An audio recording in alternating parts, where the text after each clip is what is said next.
এটা হচ্ছে রাসূল সাল্লাল্লাহু আলাইহি ওয়াসাল্লামের হিজরতের পর। এই যে রুটটা দেখতেছেন, এটা হচ্ছে স্বাভাবিক রুট। এদিক থেকে যেতেন মক্কাতুল মুকাররমা থেকে মদিনায় সবাই যেতেন। এটা একটা রোড ছিল, বাণিজ্যিক পথ। কিন্তু নবীজি এই পথে হিজরত করেন নাই। দেখেন এটা কত বড় বিষয়, এটা আমাদের অজানা। আমরা মনে করি মক্কা থেকে মদিনায় গেছে, এখান থেকে এসে এদিক থেকে হয়ে কুবা হয়ে মদিনায়। যে সাগির বাচ্চা নাই, ওই সাগির দুধ উলান থেকে যে দুধ খেয়েছিলেন, এটা হচ্ছে খালিস নামক এলাকায়। উনি যতটুকুন তীর নিতে চায় ততটুকুন ঘোড়া দেবে যায়। সুরাকা তখন বুঝলো উনি সাধারণ কোনো ব্যক্তি নয়, ওনাকে মারা সম্ভব নয়। আল্লাহি সাহিবু কুরাইশিন আল্লাতী তাতলুব, তুমি কার কথা বলছো? উনি তো সেই লোক যাকে কুরাইশরা খুঁজে বেড়াচ্ছে। তিনি আখির জামানার পয়গম্বর নবী মুহাম্মদুর রাসূলুল্লাহ সাল্লাল্লাহু আলাইহি ওয়াসাল্লাম। 450 কিলোমিটার স্বাভাবিক রুট, কিন্তু নবীজির লেগেছে 490 কিলোমিটার। ওয়ালাআল বাদরু আলাইনা মিন সানিয়াতিল ওয়াদা। কাফেররা যেন বুঝতে না পারে আল্লাহর রাসূল মদিনার দিকে হিজরত শুরু না করে উল্টো দিকে হিজরত শুরু করলেন, ইয়ামেনের দিকে। এই যে এই দিকে, এইখান থেকে ইয়ামেনের দিকে এসে একটু পরে গারে সোর, আমি সব বলবো আপনাদেরকে। গারে সোরের দিকে এসে রাসূল সাল্লাল্লাহু আলাইহি ওয়াসাল্লাম চাচ্ছেন আবার এদিকে মিলিত হতে। এই যে এখানে আসছেন, এই জায়গাটার মধ্যে এসে চাচ্ছিলেন এই রোডে আসতে। এখানের মানুষগুলো রাসূলকে সতর্ক করে বললেন, হুজুর এদিকে গেলে আপনার বিপদ আছে, সামনে অনেক বনবসতি আছে, বসতি আছে। এরা জানে যে আপনাকে যদি কেউ জীবিত অথবা মৃত দিতে পারে 100 উট পুরস্কার, বিশাল এক অফার, হুজুর আপনি এদিক যায় না। তখন পরামর্শক্রমে রাসূল আরেকটু এই দিকে, এই যে জায়গাটা দেখতে পাচ্ছে, এটাকে বলা হয় রেড সি, লোহিত সাগর। এই রেড সি লোহিত সাগরের দিকে, এটাকে বলা হয় সাগরের উপকূলীয় পথ। রাসূল সাল্লাল্লাহু আলাইহি ওয়াসাল্লাম তখন সাগরের উপকূলীয় পথ ধরে সামনের দিকে যাচ্ছেন। এবং অনেকটা দূর যখন আসছেন রাসূল, তখন সাথে যিনি সফর সঙ্গী ছিলেন উনি পরামর্শ দিয়েছিলেন, হুজুর এভাবে গেলে তো আমরা শেষ পর্যন্ত লোহিত সাগরে যাই উঠবো, মদিনায় তো আর যাওয়া যাবে না। তখন আমরা আবার একটু এদিকে যাই। তখন রাসূল সাল্লাল্লাহু আলাইহি ওয়াসাল্লাম এখান থেকে এসে, আমি প্রত্যেকটা জায়গার নাম বলবো, কোন জায়গায় কি আছে, কোনটা কত কিলোমিটার, মক্কা থেকে হিজরতের পথে কত কিলোমিটার, কোন দিন হিজরতের, কোন দিন রাসূল কোন স্টেটে ছিলেন, কোন অবস্থানে ছিলেন, কত দিনে যায় পৌঁছেন, কোন তারিখে কি কি ঘটনা সুদ্ধা হাদিসের আলোকে আমি আপনাকে বলবো। রাসূল এই জায়গাটা এসে আবার একটু মিলিত হলেন এবং এইখান থেকে একটু সাথে একই রুটে হাঁটলেন। আবার পরামর্শ দিল, হুজুর এভাবে কিন্তু যাওয়া যাবে না। তখন রাসূল সাল্লাল্লাহু আলাইহি ওয়াসাল্লামের যার সাথে যিনি সফর সঙ্গে ছিলেন, তখন উনি উল্টা পথে ঢুকলেন। এই যে এই জায়গাটা, আমি জায়গাটার নাম বলবো। এখানে এসে রাসূল সাল্লাল্লাহু আলাইহি ওয়াসাল্লাম এইদিকে যাচ্ছেন, কিন্তু এটার সাথে মিশছেন না। এই যে বাঘগুলো দেখতেছেন, এটা পাহাড়ের বিভিন্ন বাঘ। এদিকে এসে রাসূল সাল্লাল্লাহু আলাইহি ওয়াসাল্লাম তখন আবার এদিকে আসতে চাইলেন। আবার পরামর্শ হলো, হুজুর এদিকে না, এটা ছিল স্বাভাবিক রুট। এই যে এই দিক থেকে যাইতো, এই জায়গাটার একটা স্বাভাবিক রুটের এই জায়গাটার নাম ছিল, এখানে একটা কূপ ছিল, কূপ। কারণ এই দিক দিয়ে গেলে এই কূপটা পড়তো তো বাণিজ্যিক পথে, তখন তো পানির খুব শর্ট। এখনো কিন্তু সৌদি আরবে তেলের চাইতে পানির দাম বেশি। এই কূপটার নাম ছিল বি'রুর রাওহা। এই বি'রুর রাওহার কারণে এই দিক থেকে তারা যাইতো। কিন্তু রাসূল সাল্লাল্লাহু আলাইহি ওয়াসাল্লামকে বললেন না, এইদিকে না, আমরা আরেকটা কূপ আছে এইদিকে, এটাকে বলা হয় বি'রুল মাশি, আমরা এইদিকে, এটা রেয়ার পথ, কেউ এইদিকে যায় না সচরাচর। তখন উনি এই দিক থেকে পথ উল্টো পথে গেলেন। এখান থেকে এসে এদিক থেকে হয়ে কুবা হয়ে মদিনায় ঢুকলেন। এইবার আসুন, এটা হচ্ছে রাসূল সাল্লাল্লাহু আলাইহি ওয়াসাল্লামের হিজরতের পর। রেড কালার দিয়ে আমি বললাম, আমি প্রত্যেকটা জায়গার নাম বলবো, এখানে কি জায়গা, এখানে জায়গার নাম কি, এখানে জায়গার নাম কি, এখানে জায়গার নাম কি। এই জিনিসটা বোঝানোর জন্য হিজরতটাকে আপনাকে 5টা হেডলাইনের আলোকে, 5টা শিরোনামের আলোকে আমি কথা বলবো, তাহলে হিজরতটা বুঝবেন। 1, কোন জায়গার কি নাম, এটা বলতে হবে। বুঝেন কয়টা বললাম? 1, কোন জায়গার কি নাম।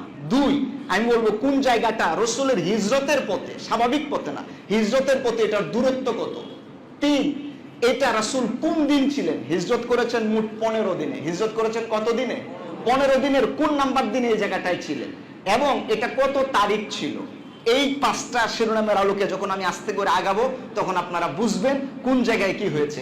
হিজরতটাকে বোঝার জন্য 10 জন ব্যক্তির নাম মনে রাখতে হবে। কয়জন ব্যক্তির নাম? তাহলে আপনাদের হিজরত আর ভুলবেন না। প্রথম ধাপে আমরা প্রত্যেকটা জায়গার নামগুলো একটু লিখি, আপনারা আমাকে একটু সময় দেন, আমি প্রত্যেকটা জায়গার নামও বলে দেব। এই যে দেখেন, রাসূল সাল্লাল্লাহু আলাইহি ওয়াসাল্লাম তার যে বাড়ি, এটা ছিল হচ্ছে মক্কা থেকে উত্তর পূর্ব দিকে। কোন দিকে? পূর্ব দিকে। এখানে ছিল রাসূল সাল্লাল্লাহু আলাইহি ওয়াসাল্লামের হোম, রাসূল সাল্লাল্লাহু আলাইহি ওয়াসাল্লামের ঘর। আর এই যে আমরা বলি গারে সোর, গারে সোর, হ্যাঁ, সুর পর্বত, এটাকে বলা হয় সাউর। এই সাউর পর্বত। সাউর পর্বতের পরে এই যে এখানে যেখানে এসে মিলিত হতে চাচ্ছিলেন কিন্তু মিলিত হলেন না, এই জায়গাটার নাম হলো ওসফান। ওসফান, ওসফানের আরেকটু পরে এটাকে বলা হয় আমাজ। আমাজের পরে এই যে এইখানে একটু উপরের জায়গা, এটাকে বলা হয় খালিস। এই জায়গায় একটা মজার ঘটনা ঘটেছিল। রাসূল সাল্লাল্লাহু আলাইহি ওয়াসাল্লামকে যে দুধ পান করিয়েছিলেন, যে সাগীর বাচ্চা নাই, ওই সাগীর দুধ উলান থেকে যে দুধ খেয়েছিলেন, এটা হচ্ছে খালিস নামক এলাকায়। হাদিসে এটার বর্ণনা আছে, আমি বলবো এগুলো। এরপরে একটু উপরে এই জায়গাটার নাম হচ্ছে কাদিদ। এইবার এই পাশে এই জায়গাটা, এটাকে বলা হয় কালিয়া। নামটা বলেন। কালিয়ার পরে এইখানে এটাকে বলা হয় জুহফা। জুহফার একটু উপরে গাদিরে খাম। গাদিরে খামের উপরে সানিয়াতুল মুররা।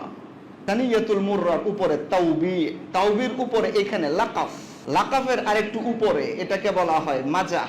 মাজাহের উপরে ফারাহ। ফারাহ এর উপরে এটাকে বলা হয় জি সালিম। এই জায়গাটার নাম হচ্ছে সাফিয়া। এদিকে ছিল হচ্ছে ওয়ারকান। এই জায়গা ছিল হচ্ছে হামরাউল আসাদ। এই জায়গার নাম হচ্ছে সানিয়াতুল, এটাকে বলা হয় রিম। জাসসাসা। জাসসাসা। আলহামদুলিল্লাহ, আমার এই বইটা আমি লিখেছি। এভাবে একটা চিত্র দেওয়া আছে, অ্যাম্বস দেওয়া থাকবে। এখানে আপনি হাত বুলালে এই রেখার উপরে আপনি টাচ করতে পারবেন। একজন অন্ধ যেন রাসূল সাল্লাল্লাহু আলাইহি ওয়াসাল্লামের হিজরতটাকে অন্তরে লালন করার জন্য টাচ করলে যেন বুঝে এই রুটটা দিয়ে গেছে। এদিকে আরেকটা জায়গা আছে যেটাকে বলা হয় আকিক। আকিকের পরে কুবা। এই নাম সবাই আমরা জানি। এটার নাম কি? কুবা। এরপরে ঢুকলেন মদিনা। তাহলে আমরা অন্তত জায়গার নামগুলো রিপিট করলাম। এবার দূরত্ব সহ, তারিখ সহ, ঘটনা সহ আমরা একটা একটা করে সামনে আগাই। আসুন, যেদিন হিজরত করেন রাসূল সাল্লাল্লাহু আলাইহি সাল্লামের বয়স ছিল 53 বছর। এটা কত সাল? 622 খ্রিস্টাব্দ। 600 কোন মাস? সফর মাস। হিজরতের একদম প্রথম যেটা থেকে শুরু হয়, বের হয় ঘর থেকে, তখন মাস ছিল কোন মাস? সফর মাস। কত তারিখ আমি সেটাও বলি, 27 তারিখ। সফর মাসের কত তারিখ? এইবার আসুন আমরা শুরু করি। সফর মাসের 27 তারিখ শুরু হলো। এই যে হলো, আমি এখানে লিখলাম 27। সফর মাসের কত তারিখ? 27 তারিখ রাসূলের বাড়ি থেকে হিজরত শুরু হয়েছে। তখন ছিল সন্ধ্যার পরে রাত্রে। গভীর রাত যখন হয়েছে, আবু বকর সিদ্দিক, এই যে নাম শুরু হলো। আমি বলছিলাম হিজরতটা বোঝার জন্য মোট কয়টা নাম মনে রাখতে হবে আমাদের? 10টা। কয়টা নাম? এই শুরু হয়ে গেল। রাসূল সাল্লাল্লাহু আলাইহি ওয়াসাল্লাম, একটা নাম মুহাম্মদুর রাসূলুল্লাহ সাল্লাল্লাহু আলাইহি ওয়াসাল্লাম। আল্লাহ নবীজি ছিলেন এই যে কাবার পূর্ব পাশে ওনার বাড়ি, এবং উনি কি করলেন? রাসূল সাল্লাল্লাহু আলাইহি ওয়াসাল্লাম গিয়ে এই যে এই পাশে কাবার পশ্চিম পাশে বাড়ি ছিল হচ্ছে আবু বকর। এদিকে কার বাড়ি? রাসূল সাল্লাল্লাহু আলাইহি ওয়াসাল্লাম এদিক থেকে এসে আবু বকরের বাড়িতে এসলেন। আবু বকর রাদিয়াল্লাহু তাআলা আনহুর বাড়িতে এসে যখন পরামর্শ করলেন আমরা কিভাবে শুরু করতে পারি, পরামর্শ হলো কাফেররা বুঝে যাবে যদি আমরা উত্তর দিকে রওনা দেই, চলেন হুজুর আমরা দক্ষিণ দিকে রওনা দিয়া তারপরে হিজরত শুরু করি। পরামর্শক্রমে আল্লাহ রাসূল এবং আবু বকর রাদিয়াল্লাহু তাআলা আনহুকে নিয়ে এই যে এইদিকে রওনা হয়ে গারে সৌর, যেটা ভূপৃষ্ঠ থেকে, এই পাহাড়ের পাদদেশ থেকে 2500 ফিট, 2500 ফিট উঁচুতে। রাসূল সাল্লাল্লাহু আলাইহি ওয়াসাল্লামের পা মুবারক ছিল খুব নরম, তুলতুলে। আল্লাহ রাসূল যখন পাথরের আঘাতে এতটা উঁচুতে উঠেছেন, রাসূলের পা মুবারক থেকে ফিকনি দিয়ে রক্ত বের হচ্ছিল। আল্লাহু আকবার বলেন। আল্লাহ রাসূল 2500 ফিট উঁচু এই গারে সৌরের জায়গায় গিয়ে বসলেন। রাতে যায়া এই গারে সৌরের মধ্যে গেলেন, যে গুহার মধ্যে আমরা অনেক সময় গল্প শুনছি না হাদিসের, যে আল্লাহ রাসূল সাল্লাল্লাহু আলাইহি ওয়াসাল্লামকে বাঁচানোর জন্য এই গুহার গর্তগুলোকে আবু বকর রাদিয়াল্লাহু তাআলা আনহু কাপড় ছিঁড়ে ছিঁড়ে আটকাচ্ছিলেন। আমরা মাঝে মাঝে অনেকে মনে করি এটা বোধহয় কাল্পনিক গল্প। আমি যখন গিয়েছি ওই জায়গাগুলোতে, এবং ওই জায়গাগুলোতে ওই ছিদ্রগুলো, পাথরের ছিদ্রগুলো তো আর মুছে দেওয়া যায় না, এখনো সেই ছিদ্রগুলো হুবহু রয়েছে, যে আবু বকর জীবন দিয়ে রাসূল সাল্লাল্লাহু আলাইহি ওয়াসাল্লামকে বাঁচানোর চেষ্টা করেছিলেন। আল্লাহু আকবার। 3 রাত এখানে ছিলেন। সফর মাসের 27, 28 এবং 29। 28 আর হলো 29। এইবার যদি হিজরতের দিন কাউন্ট করি তাহলে হলো এটা হলো 1 দিন, 2 দিন, 3 দিন। কাফেররা কতটুকু ধূর্ত ছিল, খুঁজতে খুঁজতে 2500 ফিট উপরে তীর ধনুক নিয়ে ওখানেও গেছে রাসূলকে খোঁজার জন্য। বাঁচিয়েছেন কে? আল্লাহ। বাঁচানোর মালিক কে? আল্লাহ। যখন দেখবেন সব অন্ধকার, এই অন্ধকারের পরেও প্রভাত রেখেছেন কে? আল্লাহ। আবু বকর রাদিয়াল্লাহু তাআলা খুব টেনশন পড়ে গেলেন। আল্লাহ পাক যখন কোরআনের আয়াত নাজিল করেছিলেন, ইজ হুমা ফিল গর, ইদ ইয়াকুলু লিসাহিবিহি লা তাহজান ইন্নাল্লাহা মা'ানা। কারণ আবু বকর খালি বলে ইয়া রাসূলুল্লাহ, ওই যে দেখা যায় পাগুলো দেখা যায় কাফেররা চলে এসেছে, একটু ঘাটটা নিচে নামালেই আমাদেরকে দেখতে পারবে। এমন এক কঠিন অবস্থায় যখন সাহাবারা নিজের জীবন দিয়ে রাসূলকে বাঁচাতে চেয়েছেন, ওই সাহাবী বললেন, হুজুর আমার খুব কষ্ট লাগতেছে, টেনশন হচ্ছে। আল্লাহ পাক কোরআনের আয়াত নাযিল করে বললেন, লা তাহজান ইন্নাল্লাহা মা'ানা। হুজুর আপনি আপনার বন্ধুকে বলুন টেনশন যেন না করে, আপনারা এখানে দুজন নন, আপনাদের সাথে আমি আল্লাহ পাক রয়েছি। আমি বললাম ঘটনা, বললাম তারিখ, বললাম দিন, এখন বলবো দূরত্ব। কাবা থেকে গারে সৌরের স্বাভাবিক অবস্থানগত দূরত্ব 4.5 কিলোমিটার, আর এটার পথের দূরত্ব ছিল রাসূল সাল্লাল্লাহু আলাইহি সাল্লামের জন্য 9 কিলোমিটার। বলেন তো কয় কিলোমিটার? 9 কিলোমিটার। এবার গারে সৌর থেকে রাসূল বললেন এখানে আর থাকা যাবে না, চলো এবার মদিনার পথে রওনা দিই। এই যে সিদ্ধান্ত হচ্ছে মদিনার পথে রওনা দিবেন, এখানে যে রাসূল 3 রাত ছিলেন, খাওয়া লাগে নাই? লাগছে। সেই খাবার কিভাবে এসেছে? এবার আসুন আরো 2 জনের নাম শুনি, এখানে আরো 3 জন চলে আসবে। আমরা 2টা নাম গিয়েছিলাম, মনে আছে? নাম বলবো টোটাল কয়টা? 10টা। রাসূল সাল্লাল্লাহু আলাইহি ওয়াসাল্লামের জন্য এই গারে সৌরে খাবার যিনি তৈরি করে পাকাতেন, তার নাম হচ্ছে আসমা বিনতে আবু বকর। আল্লাহু আকবার। আবু বকর রাদিয়াল্লাহু তাআলা আনহু এর যে কন্যা আসমা বিনতে আবু বকর, উনি খাবার পাঠাইতেন। একটা ঘটনা একদিন ঘটেছে যা হাদিসের মধ্যে বলা আছে, আসমা রাদিয়াল্লাহু তাআলা আনহুর একটা উপাধি ছিল জাতুন নিতাকায়েন, দুধ কোমর বন্ধের মালিক। কেন? একদিন খাবার গোছাচ্ছেন, সর্বশেষ দিন যেদিন ওনারা চলে যাবেন, এখান থেকে একটু বেশি খাবার দেওয়া দরকার। খাবার গোছানোর পরে পুটলি যে বাঁধবেন, রশি খুঁজে পাচ্ছেন না। বাসা বাড়িতে মাঝে মাঝে এমন হয় না, রশি খুঁজে পাচ্ছেন না। উনি করলেন কি, ওনার যে জামাটা পিছন দিয়ে বাঁধে, এইটা খুলে এক পাশেরটা টান দিয়ে ছিঁড়লেন। ছিঁড়ে বাবার জন্য, রাসূলের জন্য খাবার যাবে আর খোলা মুখে যাবে, এটা হতে পারে না। ছিঁড়ে বস্তার মাথা টাইট দিলেন আর আরেকটাকে টান দিয়ে এদিক দিয়ে আটকায় দিলেন। ওই দিন থেকে ওনার নাম হয়েছে জাতুন নিতাকায়েন, 2 কোমর বন্ধের মালিক। আল্লাহু আকবার। এই আসমা রাদিয়াল্লাহু তাআলা আনহা এইভাবে কষ্ট করেছিলেন। শুধু এতটুকুন কষ্ট করেন নাই, আসমা রাদিয়াল্লাহু তাআলা আনহা 3য় দিন যেদিন আবু বকর রাদিয়াল্লাহু তাআলা আনহুকে নিয়ে হিজরতের পথে যাবেন, ওই দিন আবু জাহেল, এই যে আরেকটা নাম বললাম, আল্লাহ রাসূল গেল, আবু বকর গেল, আসমা গেল, আবু জাহেল আসছে। এদের মধ্যে কয়জন গেছে? 4 জন। এই মিস্টার আবু জাহেল এসেছে আবু বকর রাদিয়াল্লাহু তাআলা আনহুর বাড়িতে, কারণ জানে বন্ধুর খবর বন্ধু বলতে পারবে। তো এসে বললো যে আসমা তোমার আব্বু কোথায়? তো বলছে না। কেন কথা বলে না? হাদিসে এসেছে হযরত আসমা রাদিয়াল্লাহু তাআলা আনহু বলেন, আবু জাহেল এতটা ধূর্ত ছিল, আমি একজন মেয়ে মানুষ, আমার গালের মধ্যে এত জোরে চপেটাঘাত করেছে, আমার কানের যে দুলটা ছিল সেটাও খুলে পড়ে গেছে। বাম দিকে আরেকটা থাপ্পড় দিয়েছে, ওটাও খুলে পড়ে গিয়েছে।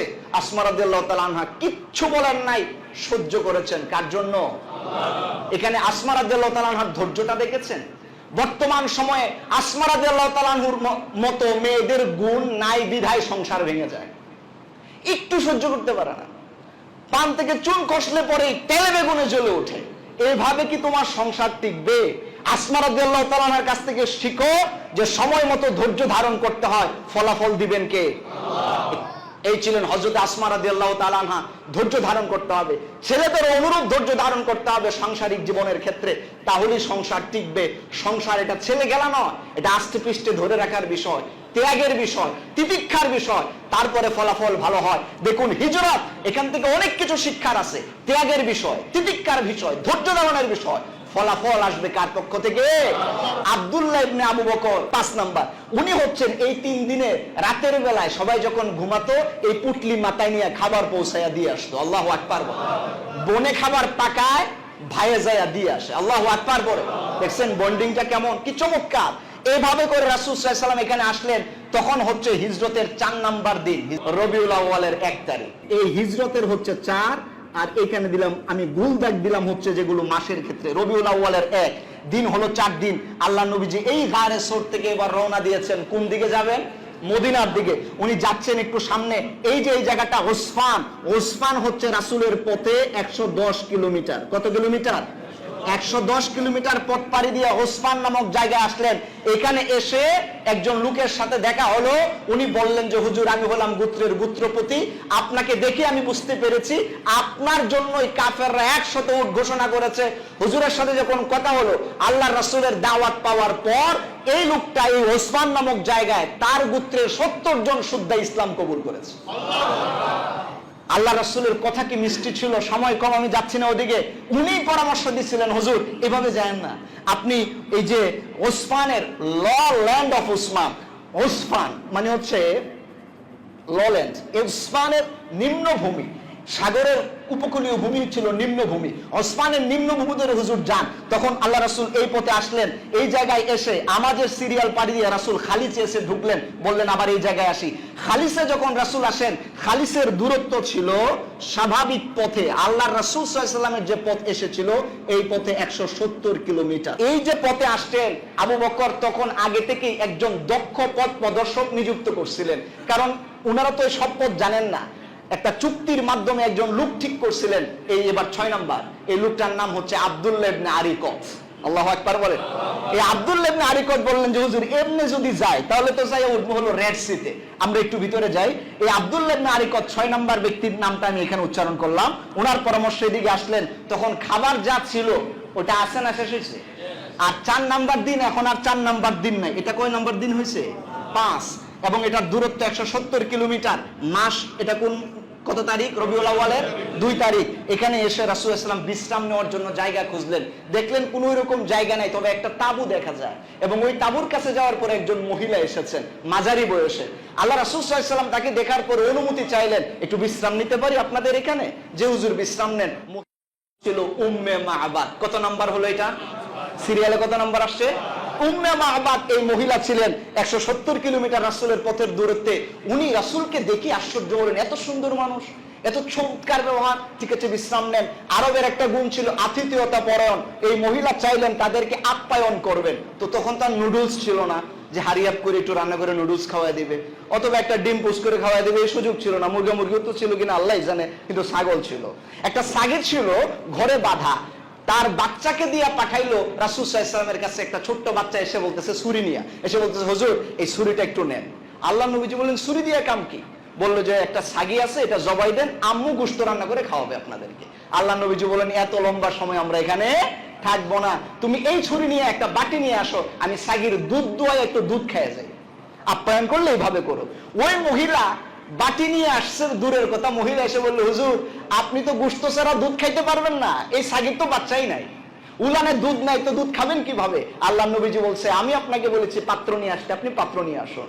মহিলার টেন্ডেন্সি বেড়ে গেল, ব্যাপার কি, উনি পাত্র দিয়ে দুধ হবে আর আমার ছাগি হলো রুগনা, রূপ একদম শুকনা ক্ষীণকায়, আমার স্বামী অন্য সব ছাগল নিয়ে চলে গেছে, এটা বাড়িতে রেখে গেছে, এটা হাঁটতে পারে না, এই জন্য নিয়ে যেতে পারে নাই, আর উনি ওইটার দুধ দোয়াইবে। এবার আল্লাহ রাসূল সাল্লাল্লাহু আলাইহি ওয়াসাল্লাম দুধের পাত্র নিলেন, যেই ছাগির সামনে এসে রাসূল দাঁড়ালে, ছাগি ছিল বসা, ওটা দাঁড়ায় গেছে। আল্লাহু আকবার। আল্লাহ রাসূল ছাগির পিঠে যে হাত বুলিয়েছেন, হাদিসের মধ্যে এসেছে যে ছাগি ছিল শুকনা ক্ষীণকায়, ওই ছাগির উলানে আল্লাহ দুধ দিয়ে ভরপুর করে দিলেন। আল্লাহ রাসূল নিজে দুধ দোয়ালেন। এই 170 কিলোমিটার পথে রাসূল সাল্লাল্লাহু আলাইহি ওয়াসাল্লামের খাবার ছিল না, তৃষ্ণার্ত ছিলেন, রাসূল নিজে দুধ দোহালেন পূর্ণ বাটি ভর্তি। এই বাটি দিয়ে প্রথম হযরত আবু বকরকে বলেন আবু বকর ইশরাব মিনহা, তুমি খাও। আবু বকর বললেন হুজুর না না আপনি আগে খান। আল্লাহ নবীজি বলছে আমি বলছি তুমি আগে খাও। আবু বকর রাদিয়াল্লাহু তাআলা খেলেন। এই বাটি আবার দেওয়া হলো আব্দুল্লাহ ইবনে আরিকতকে, বলল তুমি খাও। আব্দুল্লাহ ইবনে আরিকতও খেলেন। এবার রাসূল সাল্লাল্লাহু আলাইহি ওয়াসাল্লাম বললেন এবার পাত্র আমার কাছে দাও। পাত্র দিয়ে রাসূল বললেন সাকিউল কওমে আখিরুহুম, যে খাওয়ায় শেষে খায়। দেখছেন মূলনীতি কোত্থেকে আসে? আপনারা মনে করছেন বাবুর্চিরা বোধহয় মূলনীতি বানাইছে, যে বাবুর্চিরা পাকশাক করে, সব জায়গায় দেখেন না বাবুর্চিরা পরে খায়, মাদ্রাসায় এখানে যে বাবুর্চিরা আছে সবার পরে কিন্তু খায়। আপনি মনে করছেন ও মূলনীতি বানাইছে? মূলনীতি কোত্থেকে আসছে? আল্লাহ রাসূল বললেন সাকিউল কওমে আখিরুহুম, যে কওমকে খাওয়ায় সে সবার পরে খায়। অনেক বিয়ে বাড়ির অনুষ্ঠানে এমনও হয়, বিয়ে বাড়ির মানুষে পাইলো কি পাইলো না ডাজে ম্যাটার, খাবারের শুরুর আগেই তাদের 3 গুণ আগে প্যাকেট হয়ে যায়। বাবুর্চিরা সাইডে প্যাকেট করতে থাকে, একদিকে গুণান দিয়ে আর একদিকে মাইনাস করে। এইবার মেহমান খাইলে খাইলো, না খাইলে নাই, আমারটা ঠিক আছে আলহামদুলিল্লাহ। আমি ওই বাবুর্চির কথা বলতেছি না। থেকে বিদায় নিয়ে সামনের দিকে আসলেন, এই যে এই জায়গাটা, এটা হচ্ছে কালিয়া। জায়গাটার নামটা বলেন তো কি? 215 কিলোমিটার। এই কালিয়া নামক জায়গা যখন আসেন, ওই দিনও হিজরতের দ্বিতীয় দিন, এই কালিয়া নামক জায়গার আসার মধ্যে সুরাকা একজন ব্যক্তির নাম আপনাদেরকে বলেছিলাম না, এই সুরাকা এই জায়গায় ছিল। সময় তো আসলে খুব কম, আমি বিস্তারিত বলতে পারছি না, শর্ট বলবো কিভাবে সেটাও বুঝতেছি না। সুরাকা রাসূল সাল্লাল্লাহু আলাইহি ওয়াসাল্লামকে দেখি উনি চাইলেন উনাকে হত্যা করে কয়শো উট জিতে নিবে, উনি যখন 100 উট জিতার লোভে তীর পিছন থেকে বের করে সামনে যে ঘোড়া ছিল, ঘোড়ার দুটা পা পাথরের মধ্যে দেবে যায়। উনি যতটুকুন তীর নিতে চায় ততটুকুন ঘোড়া দেবে যায়। সুরাকা তখন বুঝলো উনি সাধারণ কোনো ব্যক্তি নয়, ওনাকে মারা সম্ভব নয়, কারণ বাঁচাচ্ছেন কে? আল্লাহ। সুরাকা তখন রাসূলের কাছে সারেন্ডার করে বললেন, হুজুর আপনার সাথে যে আমার দেখা হইলো, একটা প্রমাণপত্র লিখে দেন, ভবিষ্যতে কোনোদিন দেখা হইলে যেন আমি প্রমাণ দেখাইতে পারি। তবে উনি তখন ইসলাম কবুল করেন নাই, হাদিসে এসেছে উনি পরে ইসলাম কবুল করেছেন। এই সুরাকা তখন আল্লাহ নবীজি বললেন, আবু বকর একটা কিছু লিখে দাও তো। তখন আবু বকর রাদিয়াল্লাহু তাআলা একটা লিখে দিয়েছিলেন চামড়ার একটা কাগজে, লিখে দেওয়ার পরে এটা নিয়ে চলে আসছিলেন। মক্কা যেদিন বিজয় হয়েছিল ওই দিন সুরাকা পকেটে করে ওটা লয়ে গেছে, যে রাসূল সাল্লাল্লাহু আলাইহি ওয়াসাল্লামের সাথে দেখা করতে চায়। তো সাহাবারা তো ছিলেন ব্যাটালিয়ন, ওনারা বললেন সুবহান, দূরে যাও, তুমি তো রাসূলের উপর ঈমান আনো নাই। তখন রাসূল সাল্লাল্লাহু আলাইহি ওয়াসাল্লাম দূর থেকে সুরাকাকে দেখে চিনেছেন। আল্লাহ রাসূল সাল্লাল্লাহু আলাইহি ওয়াসাল্লাম তার দিকে তাকালেই পকেট থেকে লেখাটা বের করে দেখে, হুজুর এই যে আপনার সাথে আমার প্রমাণপত্র আছে, একটু দেখা করতে চাই। আল্লাহ নবীজি বলছেন, আল্লাহ রাসূল সাল্লাল্লাহু আলাইহি ওয়াসাল্লাম তখন বললেন, ইয়াউমু ওয়াফাউন ওয়াল বির, আজকের দিন এটা তো আনন্দের দিন, আজকের দিন ক্ষমার দিন, তাকে আমার কাছে আসতে দাও। আল্লাহু আকবার বলেন। সুরাকা তখন ইসলাম কবুল করেছিল। সুরাকার সাথে মিট আপ হয়েছিল 215 কিলোমিটার দূরে। এরপরে আরেকটা জায়গার নাম হচ্ছে জুহফা। জুহফা হচ্ছে 250 কিলোমিটার, আরেকটা হচ্ছে গাদিরে খাম এবং আরেকটা হচ্ছে সানিয়া। এই সানিয়া হচ্ছে 270 কিলোমিটার। এখানে যখন আসেন তখন হিজরতের 6 দিন। কয় দিন? 6 দিন। এবং এই জুহফার মধ্যে একটা আয়াত নাজিল হয়েছিল। এই জায়গায় যখন রাসূল এসেছিলেন 250 কিলোমিটার, তখন রাসূলের এই যে মদিনার মক্কার প্রতি ওনার টান ছিল, বারবার ওদিকে তাকাচ্ছিলেন। তখন আল্লাহ পাক আয়াত নাজিল করলেন সূরা কসাসের 85 নম্বর আয়াত। এখানে আল্লাহ পাক বলেছিলেন, রাসূল অসুবিধা নাই, কোরআন আপনার উপর দেওয়া হয়েছে, আপনি যান মদিনায়, আবার ঠিকই আমি আল্লাহ পাক আপনাকে বিজয়ের বেশে আপনার মাতৃভূমিতে আবার ফিরিয়ে দিব। আল্লাহু আকবার।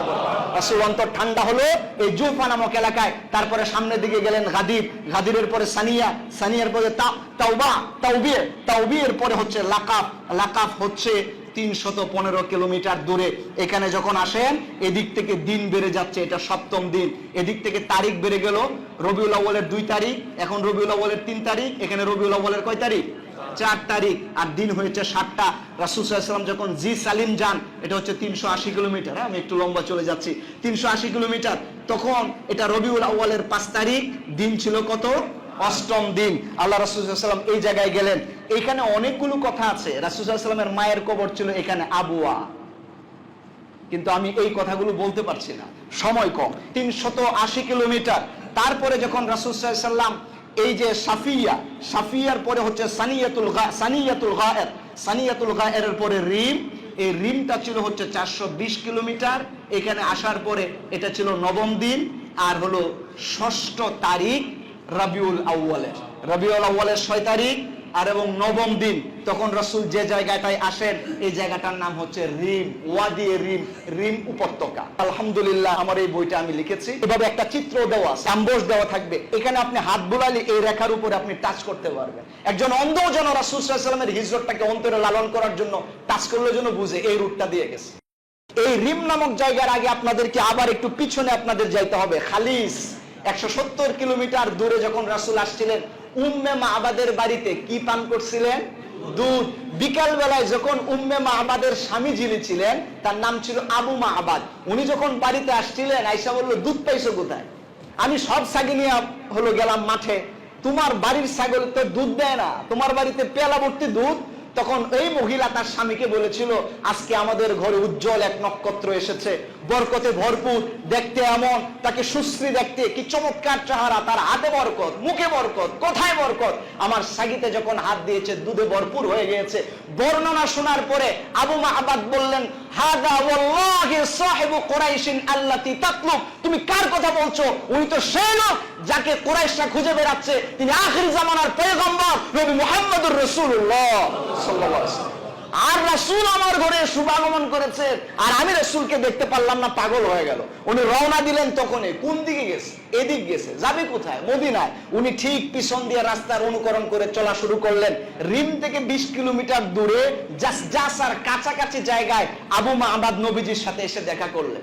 এবং রাসূলকে বললেন, ইয়া রাসূলুল্লাহ, আপনি আমার বাড়ির মেহমান ছিলেন, আপনার সাথে আমার দেখা হয়নি, আপনাকে দেখার জন্য আমার মন পাগল করা হয়ে গিয়েছে। ইয়া রাসূলুল্লাহ, আপনার সম্পর্কে আমি আগে থেকে জানতাম, আপনি আমাকে ইসলাম কবুল করায় দেন আর পড়ায় দেন আশহাদু আল্লা ইলাহা ইল্লাল্লাহু ওয়া আশহাদু আন্না মুহাম্মাদান আবদুহু ওয়া রাসূলুহু। দেখেছেন ইসলাম কিভাবে এসেছে? এভাবে করে ইসলাম আসতে থাকলো। আল্লাহ রাসূল সাল্লাল্লাহু আলাইহি সাল্লাম এই জায়গায় গেলেন, এই যে জি সালিমের পরে আকিকের কাছে যখন গেলেন, তখন রাস্তা হয়েছে 480 কিলোমিটার। বলেন তো রাস্তা কত কিলোমিটার? 480 কিলোমিটার। এরপরে রবিউল আউয়ালের কয় তারিখ? 7 তারিখ। এবং স্বাভাবিক দিন হিসাবে এটা কততম দিন ছিল? 10 নাম্বার দিন। আল্লাহ রাসূল সাল্লাল্লাহু আলাইহি সাল্লাম এখানে আকিকে একটু রেস্ট নিয়া তারপরে 11 নাম্বার দিনে যায় পড়লেন কুবাতে। আল্লাহু আকবার বলে। কুবাতে যখন রাসূল গেছেন তখন এটা দিনের কয় দিন ছিল? 11তম দিন। আর রবিউল আউয়ালের কয় তারিখ? রবিউল আউয়ালের 8 তারিখ কুবার মধ্যে গিয়া রাসূল 4 দিন কুবায় অবস্থান করেছিলেন। কুবায় কয় দিন অবস্থান করলেন? 4 দিন। আমরা যে শুনি না আউয়ালু মসজিদিন বিকুবা, পৃথিবীর ইতিহাসে, ইসলামের ইতিহাসে প্রথম মসজিদের নাম মসজিদে কুবা। এই মসজিদে কুবা কখন বানালেন? কে বানালেন? স্বয়ং রাসূল বানালেন। কবে বানালেন? হিজরতের রোডে বানালেন। এখানে এই হিজরতের সফরে কয় দিন ছিলেন? 4 দিন। 4 দিন রাসূল বসে থাকে নাই, মানুষদেরকে নিয়ে দিনের দাওয়াত দিলেন, ইসলাম কবুল করলো, বললো চলো একটা মসজিদ বানাই। এই জন্য যারা মসজিদ বানান এটা নবিয়ানা কাজ। আল্লাহ রাসূল সাল্লাল্লাহু আলাইহি ওয়াসাল্লাম এই জায়গায় মসজিদ বানালেন। এই মসজিদ বানানোর পর রাসূল বললেন, এই মসজিদটা অন্য মসজিদ থেকে একটু আলাদা। সালাতুন ফি মসজিদিল কুবা কা উমরাতিন, কেউ যদি এই মসজিদে কুবায় 2 রাকাত নামাজ আদায় করে আল্লাহ পাক তাকে একটা উমরার সওয়াব দান করে দেয়। এটা হচ্ছে মসজিদে কুবা। হিজরতের সফরে রাসূল সাল্লাল্লাহু আলাইহি সাল্লাম এই মসজিদে কুবা আল্লাহ রাসূল সাল্লাল্লাহু আলাইহি ওয়াসাল্লাম নির্মাণ করেছিলেন। এই কুবা এলাকায় রাসূল কয় দিন ছিলেন? এবার আমরা কাউন্ট করি। 11 নাম্বার দিন। 11, তারপরে কত? 12, তারপরে এই হলো 4 দিন। 1 2 3 4। এবার বলেন এটা হলো হিজরতের কততম দিন পর্যন্ত ছিলেন? 14তম দিন পর্যন্ত। তো মাস কি বসে আছে না মাসের তারিখও যাচ্ছে? এবার বলেন তো এটা কত তারিখ? 8 থেকে কত হবে এবার? 9, তারপরে হলো 10, তারপরে হলো 11। এই হচ্ছে রবিউল আউয়ালের 11 তারিখ পর্যন্ত এবং হিজরতের দিনের 14তম দিন পর্যন্ত রাসূল কুবায় আছেন, এখন মদিনায় ঢুকে নাই। 15 নাম্বার যেদিন হয়েছে এদিন আল্লাহ রাসূল সাল্লাল্লাহু আলাইহি ওয়াসাল্লাম বললেন চলো এবার মদিনায় আমরা যাই। 15 নাম্বার দিন যেদিন ছিল এদিন কুবা থেকে রওনা দিলেন। পাশেই ওই দিনটা ছিল জুমআর দিন। ওই দিনটা কিসের দিন ছিল? জুমআর দিন। আর রবিউল আউয়ালের 12 তারিখ। রবিউল আউয়ালের 12 তারিখ। আর দিন ছিল হিজরতের 15 নাম্বার দিন। আল্লাহ রাসূল যখন গেলেন এই পথের মধ্যে ওনার জুমার সময় হলো, তখন একটা জায়গায় উনি বললেন এই জায়গায় জুমার নামাজ হবে। 100 সাহাবী রাসূলের পিছনে ওই দিন জুমার নামাজ পড়েছিলেন। আল্লাহু আকবার বলেন। আল্লাহ রাসূল ওই জায়গায় জুমার ভাষণও দিয়েছিলেন 2টা। ভাষণগুলো আমার জানা আছে, সময় নাই তাই দিতে পারছি না। আল্লাহ রাসূল ওই যে জায়গায় জুমার নামাজ পড়েছিলেন, পরবর্তী সাহাবারা বরকতান ওই জায়গায় মসজিদ তৈরি করেছিলেন। আজও ওই মসজিদের নাম জুমা মসজিদ। আল্লাহু আকবার বলেন। ওই মসজিদ এখনো আছে, মসজিদে জুমা মসজিদ। রাসূল সাল্লাল্লাহু আলাইহি ওয়াসাল্লাম কুবার ওই এলাকায় যখন রওনা দিয়েছিলেন, এলাকাটার নাম ছিল রানুনা। এটা আরেক জায়গা, এত জায়গা তো আমার লেখার জায়গা নাই। রানুনা নামক জায়গা রাসূল সাল্লাল্লাহু আলাইহি ওয়াসাল্লাম অতিক্রম করার পরে জুমা মসজিদ করলেন। এরপরে যখন মদিনায় ঢুকবেন, ওই যে শিশু, আবাল, বৃদ্ধ, বনিতা, সাদা, কালো, কি লম্বা, কি বাটো, সব ক্যাটাগরির লোকেরাই রাসূল সাল্লাল্লাহু আলাইহি ওয়াসাল্লামকে সাদর সম্ভাষণের জন্য দাঁড়ালেন।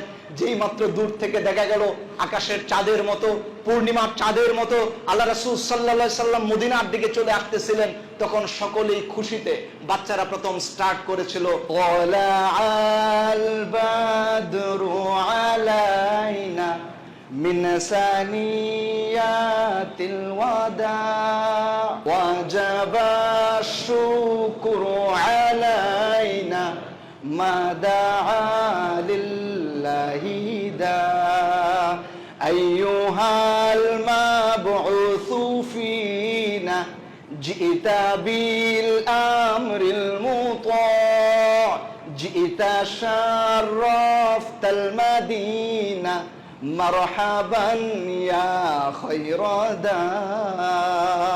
আল্লাহু আকবার। এই জায়গাটা যখন আসেন রাসূল সাল্লাল্লাহু আলাইহি ওয়াসাল্লাম 490 কিলোমিটার পথ পাড়ি দিয়েছিলেন। আল্লাহু আকবার। এবার হিসাব মিলেছে?